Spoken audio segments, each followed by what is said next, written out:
Sonic Lab TV.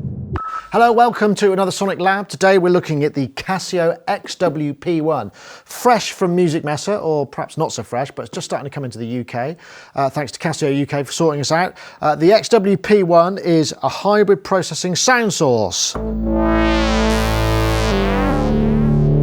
And it's quite geared towards sort of performance mode. Obviously, it's been a while since we've had a new Casio synthesizer, certainly back in the 90s, so nearly 20 years. The CZ series using the phase distortion was quite well thought of, and it was sort of quite pioneering and something unique to Casio. So what's the XWP1 got to offer? Looking at the front panel here, dominated by this LCD display. I'm not sure how many characters, but you can see quite a lot of information on it. Got a numeric keypad here, cursor control, octave shift, menu buttons, part and pattern select here, sequencer control, different modes, performance, tone and step sequence, more on those later. Then over here we've got the kind of performance aspect of it with the real-time controls for controlling the various different layers. It's like a kind of parameter matrix. And then all these faders, which you can use for either controlling the levels of the different parts, the level of the synthesizer elements, the tone controls, and there's also this sequence here. It's actually pretty light. It's plasticky, but not, not insubstantial, I would say. We've got a battery compartment here, which takes 6 D-type cells, so you can do the gig in the park, although there are no speakers built into this thing, so you'll have to share headphones if that's the case. Construction quality, we're not really talking Rolls-Royce here, but it's perfectly acceptable. I mean, the knobs do have a little bit of wiggle here, so I wouldn't want to whack them too hard, really. Keyboard is 61 key, 5 octaves, light synth action. It's a bit spongy, but it's perfectly acceptable, and it has pitch and mod wheel, no aftertouch on the keyboard. So the voice architecture is a little bit confusing in the XWP1, but I'll see if I can explain it. We start off with the PCM sounds. These are sort of groups of multi-sample instruments. With basic synthesis function, editing them just brings up things like envelope, attack release, cut off, octave shift and effects. Fairly basic stuff. Then we got also the drawbar organ, which is a separate kind of instrument which just allows you to play it as an organ. Then we've got the hex layer. The hex layer allows you to layer up to 6 individual PCM sounds, split or velocity switch, with the kind of global filter and DSP effects. So you can build up some fairly complicated performances.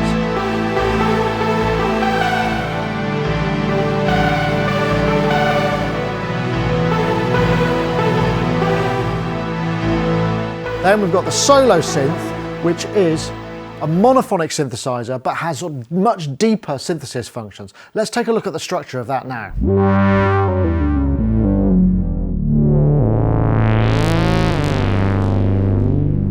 So I just press the solo synth button, that brings up this layer of controls which will control the real-time effects, but now I can edit the actual voice itself by pressing the edit button.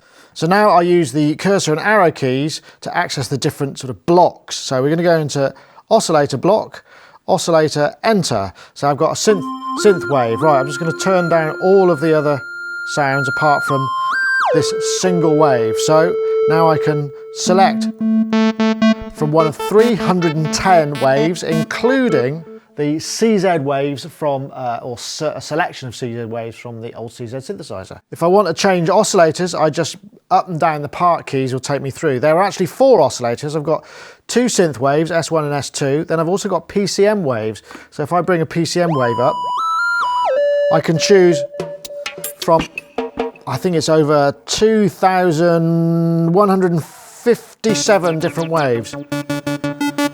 And these can be drum waves, all kinds of things. There's also a noise source, an external source. Let's also take a look at the filters in the solo voice. I'm using the K1 knob that's mapped to cut-off frequency, and then I can bring up resonance. I'll take the delay down, drop the level. It will resonate, like quite impressively. You do get a little bit of stepping. Let's just check out some of the other filters as well. So I hit edit mode, cursor down to total filter, enter, and I've got filter types. This is a high pass filter. Add a bit of resonance.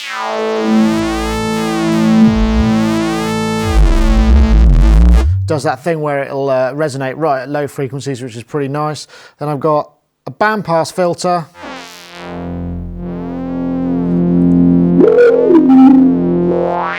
Again, will resonate quite nicely.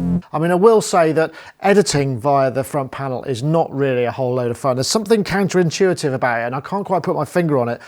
There is a software editor, but I'm afraid that's not much better. It's quite clunky as well.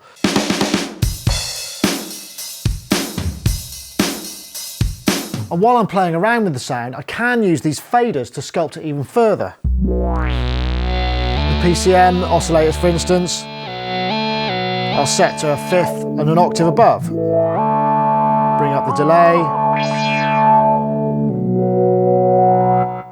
These faders have a variety of purposes. In solo synth mode, they control the levels of the waves, the external input and the noise, and then the total volume plus a couple of DSP parameters. In the hex layer, they control the level of the 6 layers, the total volume, and also the DSP. And in drawbar organ mode, you get control all the individual harmonics and thirds. While we're on the subject of organs, we've also got access to these buttons. So just blend up my harmonics how I like them. Then I press this button and it introduces the rotary slow fast. Then I've also got percussion second and third for adding extra harmonics.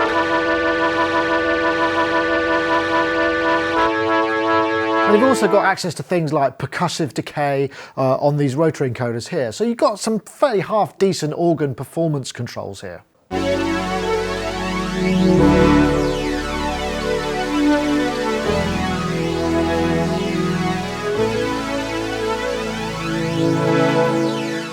So you can hear some effects going on there. There are actually some DSP effects on board. We'll just take you through this.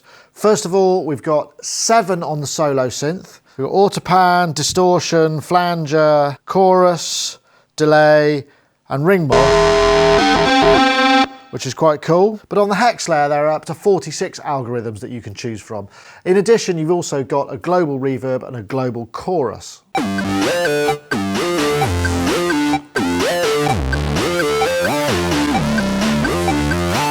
Right, what I've got going on here, I've got my trusty Casio VL Tone, which seemed to work when I put some batteries in. Seemed only fair to match them up together with the other Casio keyboard I've got here, and I'm just playing the output into the instrument in, well, I'm using the mic in because the mic in, the instrument in didn't have quite enough gain, just playing along with it. And that's all really cool, but I could do some other interesting stuff as well. So I'm playing the fantasy tone on my VL Tone here. Now if I now go in and I edit the voice here, I go into the oscillator block, I switch on the external oscillator, which enables the external input as an oscillator source.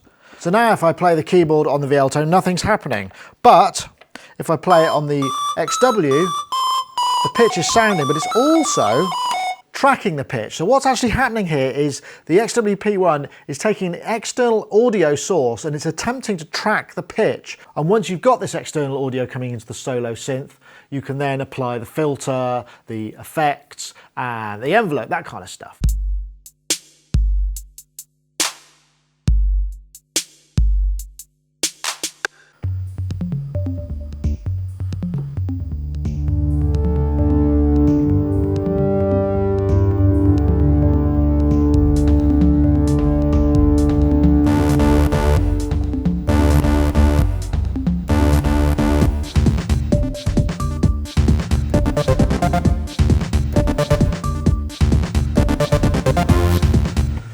So that was a taste of the onboard sequencer for the P1 and also using a bit of the arpeggiator that's in there as well.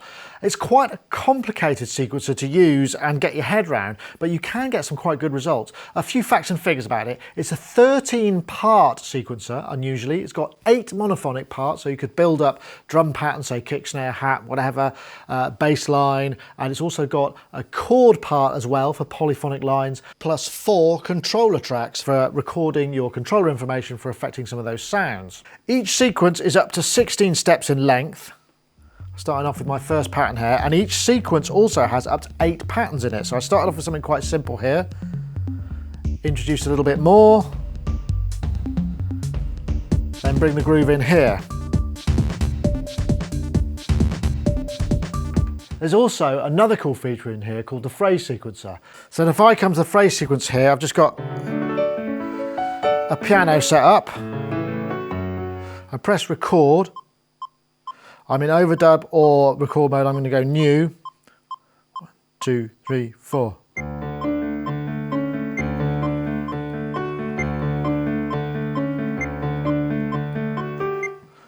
Hit stop.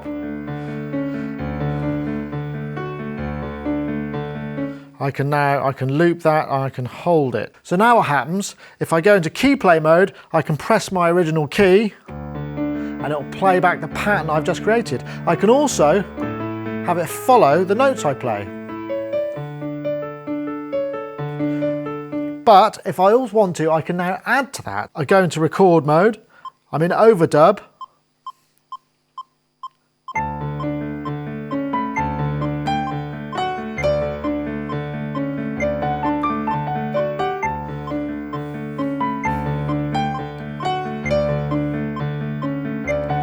so you can record up to 1600 note events into a phrase and then store that into one of the 100 presets for phrase sequences inside the keyboard.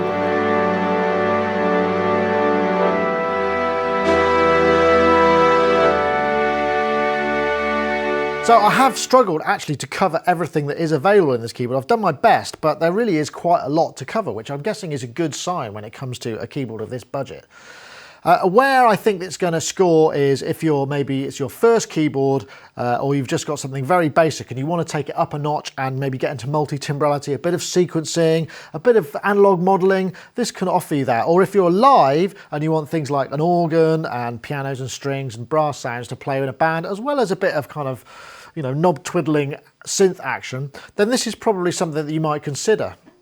So at the price of £449 UK, other currencies will scroll below, it's got quite a lot to offer for a keyboard of this price. True, if you're perhaps an advanced synthesis or an advanced user, it's not going to get you what you want necessarily. You know, it's not going to give you signature sounds and deep synthesis functions. But if you're a beginner and you want to take it up a level and you're on a budget, then it's well worth a look.